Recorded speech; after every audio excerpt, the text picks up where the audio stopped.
Did you know that the CLE Cabriolet is currently the only cabriolet that you can buy from Mercedes-Benz? It's got some huge shoes to fill, replacing the C, E and S cabriolets that we'll love so much. And not only that, Mercedes-Benz, I think, have the biggest back catalogue of amazing drop tops that we have perhaps ever seen. I've driven like the original SL Roadster, which was, yes, a different car, but that same idea of drop-dead head-turning looks and amazing luxury. And then the SL Pagodas after that, all but cemented it. And of course, then we had the CLK generations and indeed the E-Class Cabrio in the modern day world. Hell, even the original Mercedes-Benz, you could argue, was a bit of a drop-top cabriolet. So big shoes to fill, and these were always shoes that were focused on head-turning design, luxury and emotion while driving with the top down. And today we've got the range topper that we're having a first drive with. This is the CLE 450 4MATIC that has a wonderful 6-cylinder. Let's see what this, the only cabriolet that you can buy from Mercedes now, how it stacks up to the past.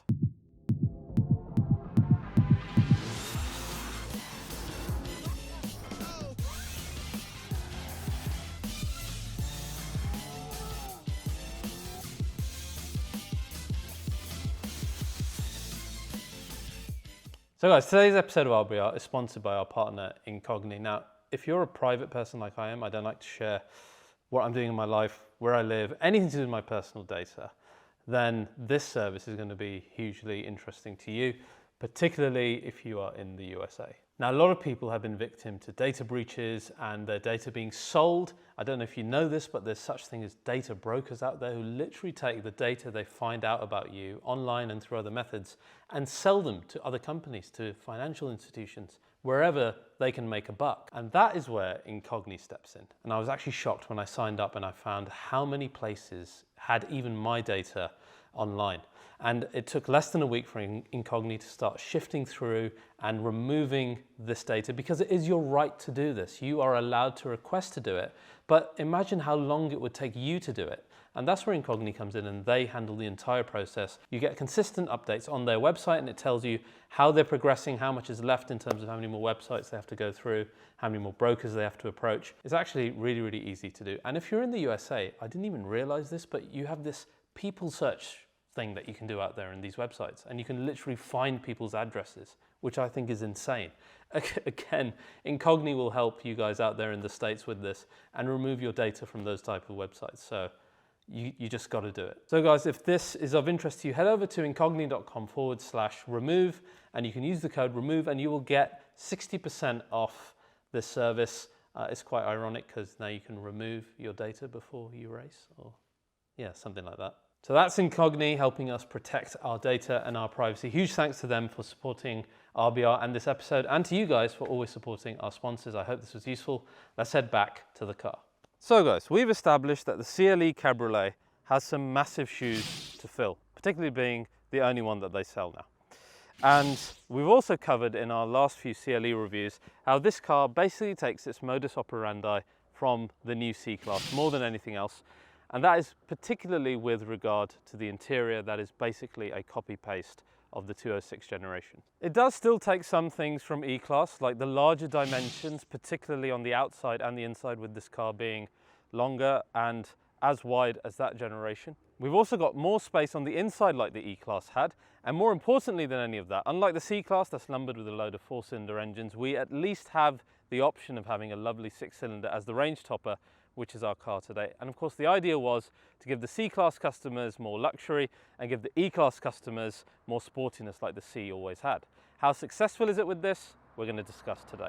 Now, technically speaking, under the skin, every CLE is just like the C and the E-Class. They are at minimum mild hybrids. That means they have the integrated starter generator, or ISG, that gives a boost of around 20 HP and 200 Newton meters to every single engine. That's including this one, which is our 6-cylinder, and this is the one with 381 brake horsepower, which is nice and powerful. It's an engine that we loved in the CLE Coupe when we drove it, so I hope some of that translates into the Cabriolet today. In terms of other engines available, we've of course got the 4-cylinder range of the CLE 200 and the CLE 220D available in the UK as well. Both of these are around about 200 horsepower. Also available in 4MATIC, and they start at around about 53k for the base model car. Then we have the CLE 300, again a 4-cylinder with around about 260 brake horsepower, and finally the £70,000 starting price of this CLE 450 Cabriolet. As for the roof, it retains the soft top heritage of all the great Mercedes-Benz Cabriolets, which is great, and this is a really well thermally insulated and noise insulated roof, so it should hold the car in good regard in terms of luxury. And it can open within 20 seconds up to speeds of 60 kilometers per hour. And I really like the fact that it maintains the soft top element because it matches the cars of old. Now, in order to be a successful Mercedes-Benz Cabriolet, there's a certain number of areas that this car needs to nail on the head. Namely, first of all, head-turning design like every Mercedes cab has always had. Secondly, a good amount of luxury considering the increased price point of this thing. And finally, a driving experience that will make you smile in every single iteration. All while serving both C-Class customers and E-Class customers. So a big job for this car to do. Now, in terms of design, I think it is a head turner, particularly in a really nice spec like this. This is spectral blue with the white interior. But I do think the design is exceedingly predictable. It takes all of the stereotypical bits from our recent Mercedes cars, be it the eyebrowed lights, the typical Mercedes AMG A-wing at the bottom that, yes, it's a bit more E-Class, but still exactly, if you close your eyes and imagine an AMG lower bumper, that's what you see. The grille is exactly what you've seen before. The connected light on the rear is something that's coming up more. Very much GLC, very much CLA, which a lot of you have said, which you're absolutely right. So yes, very predictable, using all those common Mercedes things that we've seen in tons of cars before, but that's not necessarily a bad thing, because I actually think it uses all of those things that we've seen before in the most effective way that we've seen in a car yet. I think it's the most good-looking modern Mercedes-Benz. And that's kind of what this car needs to be. It's a bit of traditional and it's a bit of new, but it's exactly what you need it to be, and that's a really good-looking Mercedes-Benz two-door. So I think it's a really good looking car. I think it nails the design element on the head. It also depends how you spec it. You can either get really boring with it or you can be quite brave. There's some other nice cars here with some good specifications, white with red and a few others that I'll show you now. So guys, it's a really good looking car, I think. And I know a lot of people will say, oh, it's a soft top, etc. But it's a really good looking soft. All the great Mercedes soft tops, or Cabriolets, were soft tops. Got massive wheels on here. These are the biggest that you can get, which I think look really good. Get a nice color like this one, which is your spectral blue with the white interior, and it just looks absolutely stunning. And that silhouette with kind of the speedster bits on the back here, the nice chrome strip, I think it looks good. One thing that's upgraded versus E Cab and C Cab is in here, which is our electric load cover area. Now this won't work because the roof is down, but if you tap this, it pushes this entire section up to give you a lot more room inside. We've still got a decent amount of room in here. We managed to get 2 large cabin size hand luggages in here. We've got some backpacks, etc. Obviously not as big as the coupe, but as big as the E Cabriolet used to be as well. So E-Class customers not losing out anything in terms of space. That's also true inside. And this is a lovely interior. Look at this interior. The white leather that Mercedes are doing, Napa leather, is glorious. I mean, it's a beautiful, beautiful interior. You've got more leather standard in here than the coupe. You've got a special coating on the leather that helps it not be really hot when the sun is out, like today, if I touch it. I haven't got a temperature gauge with me, but this is nice and cool, which is actually really quite impressive, I think. Now, jumping in, some things that are quite important for cabriolets. First of all, something that has come straight out of Mercedes-AMG's SL, which is the tilting screen, which you might think is just a gimmick. It is not, and I will prove that to you when we're driving. So that element is great. And the other stuff that we get as standard is, for example, the air cap. If I pull on this switch here, now again, you think you might not get the benefit of this, or it might not be obvious to you, but this in conjunction with that actually has a massive aerodynamic effect. We'll talk more about that when I'm driving, but essentially if you have anything more than a crew cut in terms of hairstyle, it's really going to help you when you're in the interior. So I'm a good test for this element of the car, right? The other stuff that comes standard, for example, is air scarf, where you have the blowers. Behind us you can see the vents that we have within the headrests here. So again, keeping you nice and warm when you have the top down, particularly in places like the UK where it's cold 95% of the time. Now this interior is clearly copy-paste C-Class, and E-Class customers might be disappointed because you got the higher price point and Mercedes is saying, well, this is for you guys as well in terms of luxury, but it's not really, because the new E-Class interior I think is fantastic. I've tested it many times. I love the center console, etc. Though to be fair to Mercedes, this is more like the SL. It's a sportier interior, and you've got this element, which is actually going to be really useful for cars that have touchscreens with drop tops. So I kind of see why they've done it, and you've got, it's all kind of pointed towards the driver a little bit more. So it does make sense, but don't let them fool you into thinking that this is some kind of E-Class competitor in terms of interior luxury. The interior trim is nice, but E-Class is E-Class. The good thing though for E-Class Cabriolet customers is the space that you have inside is the same. We've got things like standard Napa, you've got the air cap, the other stuff that we spoke about, ambient lighting in our rear seats like the Maybach has. So there are some really good things as well. I think the real test of this car is what is it like when you're driving it, and does it tick those three really important boxes of luxury, head-turning looks, and just the happiness that you feel when you're driving a drop-top Mercedes-Benz.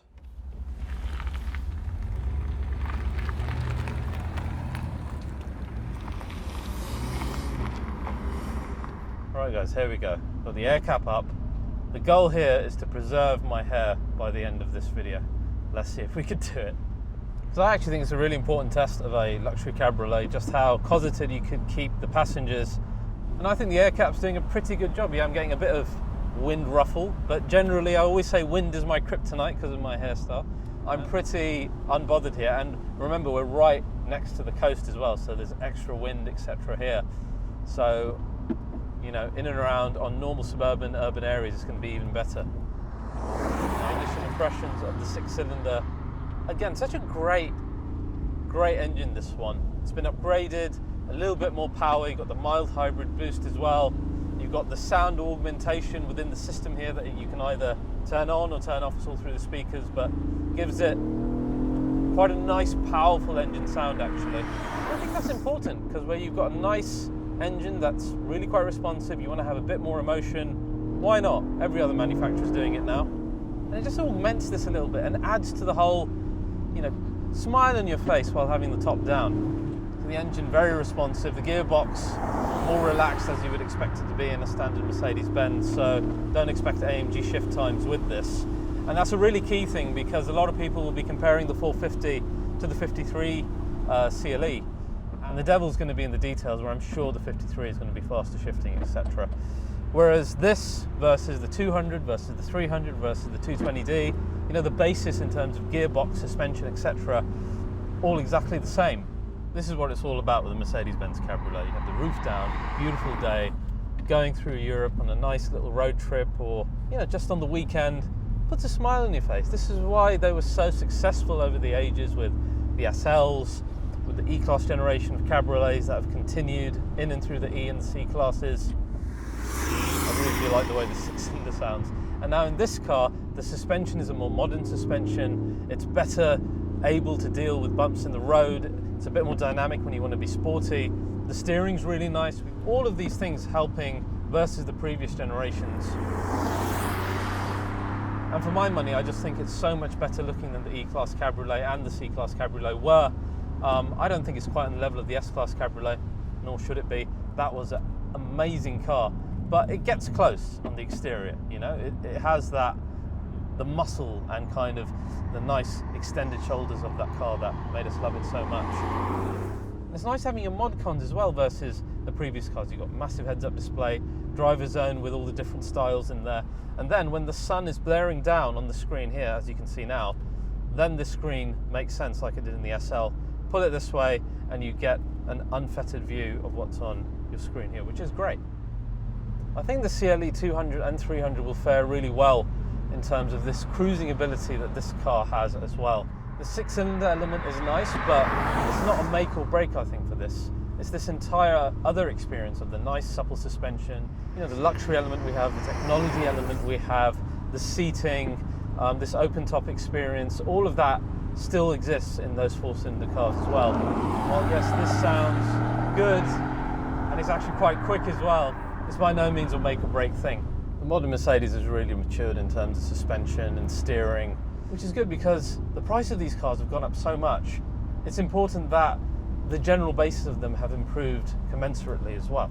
So now we're going to pop the roof back down. It says it can do it up to speeds of 60 km, which is basically what we're doing now. And it's nice, you don't need to use a touch screen to do it. And there we go, done within 20 seconds, nice and easy. And it is surprisingly quiet in here. Can you see how quiet it is? Even if I motor on a little bit, you can hear the engine speaker sounds, but otherwise, road noise, wind noise. It was very windy, we're near the coast. I can't hear anything. This is why I kind of swear by the modern soft tops as well, because they get a lot of stick for being soft tops, not being the hard tops that everybody loved so much apparently. But in here, the fit and finish is fine, and more importantly, it's quiet. It doesn't feel like it's suddenly a downgrade, like you've got loads of wind noise. It feels, to me, exactly the same as what the coupe did when we drove it not long ago. And again, that's important because you're not always going to be driving with the roof down with these cars. In fact, it'll probably be the opposite. And this feels as good as the coupe does. Yes, you lose some of the light because you haven't got the glass roof, etc. But the most important things, which are look and feel and the sound, are absolutely fine. Obviously, we can't test the thermal bit, but I'm sure that'll be okay anyway. Roof up, you might be tempted to drive a bit faster. You can hear a bit more of that engine, a bit more rigidity. And the car is fun, just like we found the CLE 450 Coupe. Cabriolet is just as fun to get that 6-cylinder revving. And it feels commensurately fast, you know, 380 horsepower is nice. Sounds good, bit of fake pops and bangs in there, it's okay. You want that, I think, particularly like in the UK when this car is like £70,000. You gotta have a bit of emotion, right? And this ticks a box for me personally. So yes, the price is expensive. The good thing is, at least in the UK, they've started doing discounts again, which is good. I don't think you need the 6-cylinder. So getting a discount on maybe a CLE 200 or a 300 is probably the way to go on this for most people. And then if you really want something exciting, hey ho, if they're making an AMG, that might be something to consider. I was never a massive fan of the C Cabriolet or the E Cabriolet. I never thought that they looked particularly good. This CLE, I love the CLE design. I think it's, you know, one of the best looking modern Mercedes, and this one only builds upon that. Well, yes, I think it's a lot more C-Class than it is E-Class, and you must be aware of that. I don't think that's a bad thing. I think for a sporty Cabriolet, it's actually done justice to that element of the market. So in hindsight, the E-Class interior probably wouldn't have worked in this car. I think the sportier interior does work. We're trying to reach a wider market, and I think that's what this car really does. It's more mature than both C and E, particularly technically, versus the past. But in design, it's just a better car than those cars as well. And as you can see, my hair has pretty much survived the journey without having to use my cap. So that's a big tick box for the aerodynamics as well.